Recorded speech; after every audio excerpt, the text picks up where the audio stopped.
Hey guys, hello and welcome to the Dear Descent.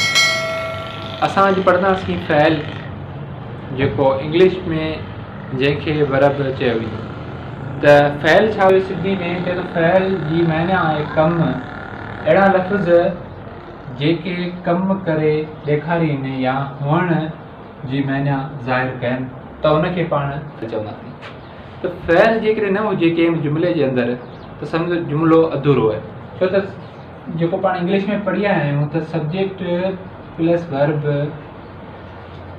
Plus object, यानी verb लाज़मी है कंहिं बि जुमिले खे ठाहिण जे लाइ। सो जेको कमु आहे जंहिं ते कमु थी रहियो आहे या जेको कमु यानी क ख़त लिखण में हिकिड़ो कमु आहे, हिन में हुअण करणु सहण थियण पवण जी माना ॾेखारे। हुअण करणु सहण थियण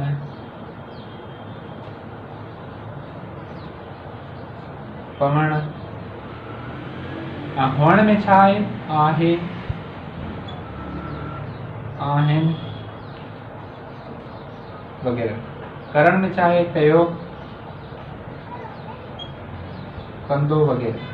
सहण में छा आहे? मारियो वियो वग़ैरह। थियण में छा आहे? थियो, थींदो वग़ैरह। पवण में छा आहे?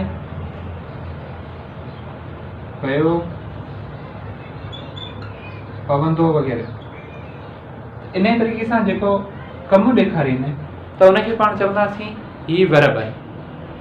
हाणे जेके फ़ैल में अचनि था ॻाल्हाइणु, करणु, लिखणु, पढ़णु, सुम्हणु, इहे सॼा फ़ैल, यानी आउं सुम्हां थो त थो हिते जेको सो फ़ैल थी वियो।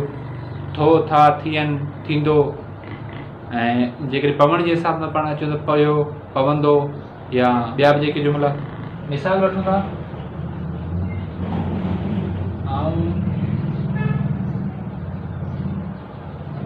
मिठी आहियां, ही पाण जो फ़ैल थी वियो। जेकॾहिं ही न हुजे त पोइ आउं मिठी, यानी कि ही जुमिलो अधूरो रहिजी वियो। फ़ैल उहो आहे जेको जुमिले खे पूरो करे। तूं किथे आहीं? ही हुअण में अचनि था ॿई जुमिला जेके आहिनि, हुअण में। हाणे करण जा पाण को ॿ टे मिसाल वठूं।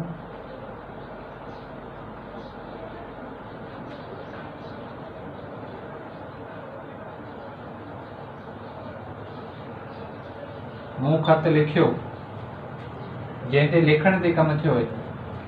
त हाणे ॿियो मिसाल वठूं था करण जो को।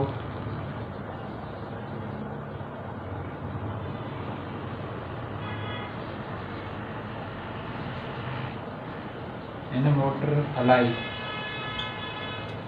अची वियो। इन तरीक़े सां जंहिं लफ़्ज़ मां पाण खे लॻे त हिन लफ़्ज़ खां सवाइ जुमिलो अधूरो आहे त पोइ उहो पाण जो फ़ैल थींदो, यानी उहो पाण जो वर्ब थींदो।